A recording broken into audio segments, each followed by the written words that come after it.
बिनधास्त बोलण्याच्या या प्रवासामध्ये आपल्या सगळ्यांचं पुन्हा एकदा स्वागत आहे.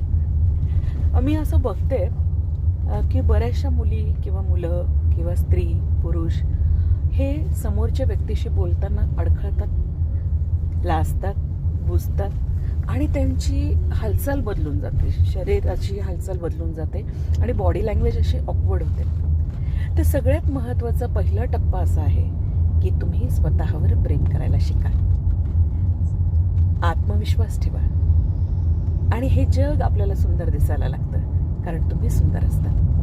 मग तुमचं वजन किती आहे, तुम्ही दिसता कसे, तुमचे केस कसे आहेत, तुमचा पेहराव कसा आहे आणि तुम्ही कशा पद्धतीने बोलता हे फार महत्त्वाचं नसतं. तुम्ही स्वतःवर जर प्रेम करायला लागला तर तुमची प्रत्येक गोष्ट तुम्हाला सुंदर वाटायला लागते आणि मग त्यातनं आत्मविश्वास निर्माण होतो आणि सहजच तुम्ही समोरच्याशी तेवढ्याच निर्भीडपणे बोलू शकता.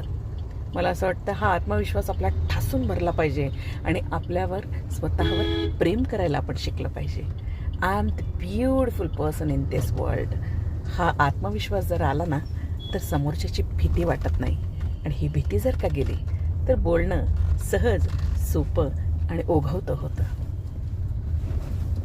चला तर मग बोलणार ना, स्वतःवर प्रेम करू आणि आत्मविश्वासानं.